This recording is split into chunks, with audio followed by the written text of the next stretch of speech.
Davam edici zaman ümumiyyətlə nə deməkdir? Davam edici zamanlar, indiki zaman, indiki davam edici zaman, məsələn, indi, hal-hazırda müəyyən vaxt çərçivəsində davam edən bir hərəkət. Məsələn, mən bu dəqiqə danışıram, bu indiki davam edici zamandır.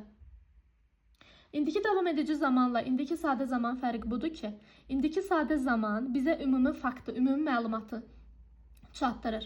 Məsələn, deyirsən ki, mən ingilis dilində danışıram. Yəni, sən burada çatdırırsan ki, mən ingilis dilində danışa bilirəm. Yəni, belə bir bacarığım var. Məsələn, yazırsan ki, I speak English. Mən ingiliscə danışıram.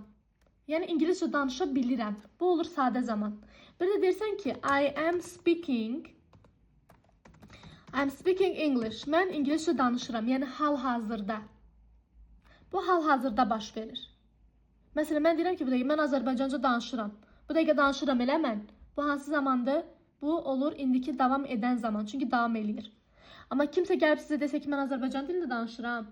Yəni ki, bu o mənaya gəlir ki, o Azərbaycan dilində danışa bilir. Onun bacarığını göstərir, sənə özü haqqında ümumi bir məlumatı, faktı çatdırır. İndiki davam edici zaman düzəlir. Am, is, are, plus, ing ilə. Am, is, are, plus, ing. Şəxslərlə də bilirik də, I ilə am işlənir. Məsələn, I am speaking. Mən danışıram. I am speaking now. Mən indi danışıram. Gördünüz, now dedim. Deməli, zaman zərfi nə oldu? Now. Sonra deyirsən ki, you are speaking at the moment. Ya da at that moment deyək. At that moment ya da at the moment hal-hazırda deməkdir. Sən hal-hazırda danışırsan. You ilə are.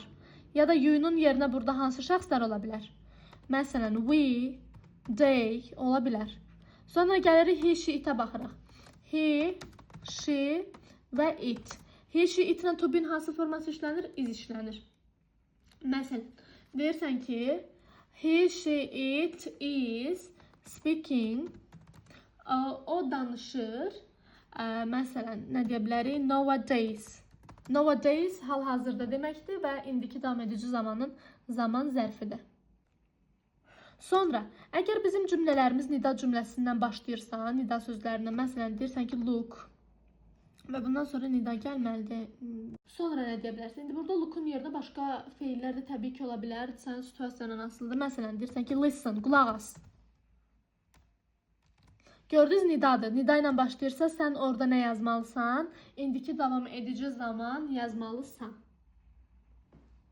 Və bunlar da öz inkarını özləri düzəldə bilir. Məsələn, deyirsən ki, mən danışmıram. I am not speaking now. Niyə özü düzəldə bilir? Çünki burada speak əsas feildir və sənin köməkçi feilin nədir? Am, is, are-dır. Və bu am, is, are-da öz inkarını düzəldə bilir və sualını da düzəldə bilir. Ona görə sən deyirsən ki, I am not speaking now. You, we, they are not speaking at the moment. He, she, it is not speaking nowadays, still, at present, or just now. Ya da, əgər cümləmiz nida sözlərindən başlayırsa, look, listen. Zaten görürsünüz, özündən sonra nida işarəsi var. Burada yazmalıyıq biz, baxın bu zamanları. Bir də bizim bəzi feillərimiz var ki, onlar indiki zamanda ola bilmirlər. Bu, onun mənasına görə də əslində. Məsələn, love feili. Deyirsən ki, məsələn, I love, gəlin belə bir şey deyək. Hanı bu? Məsələn, yazırsan ki, I love my mom. Bu, sənin bir şey sevməyin necə hal-hazırda ola bilər? Sən əgər bir şey sevirsənsə, onu fakt olaraq sevirsən. Bir davam edici zaman o deməkdir ki, mən onu, məsələn, mən indi danışıram da, bu davam eləyən hərəkətdir. Amma bir dəqiqədən sonra danışmaya da bilərəm. Artıq davam eləyən hərəkət davam eləmir, bitdi hərəkət. Amma sadə indiki zaman o deməkdir ki, bu məlumat doğruluğunu itirmir. Mən necə deyirəm ki, I am loving my mom. Mən anamı sevirəm. Bu o deməkdir ki, mən indi sevirəm. Amma bir dəqiqədən sonra sevməyə bilərəm. Belə bir şey mümkündür, yox. Ona görə love feilidir, like'dır, love like, sonra dislike, hate, see, notice, prefer, fear, envy, nə bilim, suppose. Bu feillər, indi siz qayda kitabından olaraq oxumalısınız. Bu feillər davam edici zamanda işlənmir.